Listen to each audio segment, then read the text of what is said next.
Let's start. Today we will see how to use mathematical functions in the CSS. In the body tag, we have three h tags, h1, h2, and h3. In the style tag, we have written the CSS for them. To set the width of the h1 tag, we have used the calc function, which calculates the mathematical equation. Here it will calculate how much is 500 pixels minus 200 pixels, and it will apply that much width to this h1 tag. Next, to set the width of the h2 tag, we have used the max function, which calculates the maximum value in the given set, and applies that value to the h2 tag. Here, 400 is the maximum value, so the width will be 400.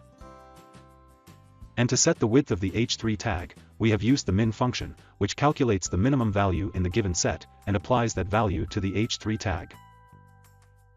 Here, 100 is the minimum value, so the width will be 100.